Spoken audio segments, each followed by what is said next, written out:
ഒരു ഉച്ചമയക്കവും ഒരു കുളിയൊക്കെ കഴിഞ്ഞ് കയറി വന്നപ്പോഴത്തേക്കും വിശപ്പിൻ്റെ വിളി എവിടുന്നോ വരുന്നുണ്ട് കേട്ടോ. എനിക്ക് മാത്രമല്ല, ഇവിടെ എല്ലാവർക്കും ഉണ്ട്. കുറേ നാളായി ഈ ഈവനിങ് സ്നാക്സിൻ്റെ പരിപാടിയൊക്കെ ഇങ്ങനെ നിർത്തി വെച്ചിരിക്കുമായിരുന്നു. ചൂടൊക്കെ ആയതുകൊണ്ട് വലിയ പാടായിരുന്നു. എനിക്കാണെങ്കിൽ ചൂട് ഒട്ടും സഹിക്കാൻ ഒക്കത്തില്ല, തണുപ്പ് പിന്നെയും സഹിക്കുക. ചൂടത്ത് ഇന്ന് എന്തെങ്കിലുമൊക്കെ ചെയ്യുന്നത് വലിയൊരു ബുദ്ധിമുട്ടാണ് കേട്ടോ. അപ്പോൾ അതിൻ്റെ പരിപാടിയൊക്കെ ഇങ്ങനെ മാറ്റി വെച്ചിരിക്കുമായിരുന്നു. ഇനിയിപ്പോൾ ചെറിയ രീതിയിൽ തണുപ്പ് തുടങ്ങിയപ്പോൾ അതൊക്കെ വീണ്ടും തുടങ്ങാമെന്ന് വിചാരിച്ചു. ഇതാവുമ്പോൾ നമ്മുടെ തണുപ്പ് മാറും, സ്നാക്സിനായിട്ട് എന്തെങ്കിലും ഉണ്ടാക്കുകയും ചെയ്യും. ഇങ്ങനെ ചൂടത്ത് നിന്ന് എന്തെങ്കിലുമൊക്കെ ചെയ്താലേ.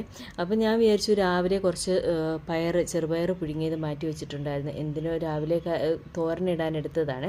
അപ്പോൾ എന്തെങ്കിലും വൈകിട്ട് റെഡിയാക്കാമെന്നും പറഞ്ഞുകൊണ്ട് കുറച്ചെടുത്ത് മാറ്റിയതാണ്. ഞാൻ വിചാരിച്ചു മോദകം ഉണ്ടാക്കാമെന്ന്. ഞങ്ങളുടെ നാട്ടിലൊക്കെ ഇതിന് മോദകം എന്നാണ് പറയുന്നത്, സുഖിയെന്നും ചില പറയാറുണ്ട്.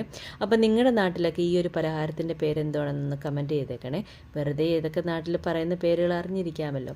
അങ്ങനെ ആ ഒരു പയർ ഒന്നുകൂടെ ഒന്ന് വേവിച്ചിട്ട് തേങ്ങയും പഞ്ചസാരയും ഏലക്കാപ്പൊടിയും ഒരു സ്പൂൺ നെയ്യും കൂടി ഇട്ട് നന്നായിട്ടൊന്ന് അതിൻ്റെ ആ ഒരു വെള്ളമൊക്കെ ഒന്ന് വറ്റിച്ചെടുത്ത് കേട്ടോ. വറ്റിച്ചെടുത്തതിന് ശേഷം അത് ഓരോ ബൗൾസ് ആക്കിയിട്ട് മാറ്റി വെച്ചു. പിന്നെ അതിന് വേണ്ടുന്ന ബാറ്റർ റെഡിയാക്കിയപ്പോൾ കുറച്ച് മൈദയുള്ളായിരുന്നു. അത് എടുത്തപ്പോൾ തന്നെ കുറച്ച് വെള്ളം കൂടിപ്പോയി. പിന്നെ ഞാനൊരു 2 സ്പൂൺ അരിപ്പൊടിയും കൂടെ ചേർത്തിട്ട് ഒന്ന് അഡ്ജസ്റ്റ് ചെയ്തെടുത്ത് കേട്ടോ. അങ്ങനെ നല്ല തിളച്ച എണ്ണയിലേക്കിട്ട് ആ മോദകവും ഫ്രൈ ചെയ്ത് മാറ്റിയെടുത്ത് അപ്പോഴേക്കും ഞാൻ ചായയും കൂടി ഇട്ട് കേട്ടോ ഇതിൻ്റെ കൂടെ തന്നെ.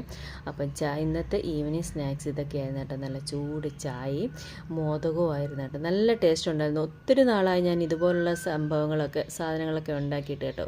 മടിയാണ് ചൂടത്ത്. ഞാൻ പറഞ്ഞില്ലേ, എനിക്ക് ചൂടൊട്ട് സഹിക്കാനൊക്കത്തില്ല. അപ്പോൾ ഇന്നത്തെ വിശേഷം ഇതൊക്കെയായിരുന്നു. അപ്പോൾ വീഡിയോ ഇഷ്ടപ്പെട്ടാൽ ലൈക്ക് ചെയ്യാനും ഷെയർ ചെയ്യാനും കമൻറ്റ് ചെയ്യാനും ആരും മറക്കരുത് കേട്ടോ. അടുത്ത വിശേഷമായി അടുത്ത വീഡിയോയിൽ കാണാം. ബൈ.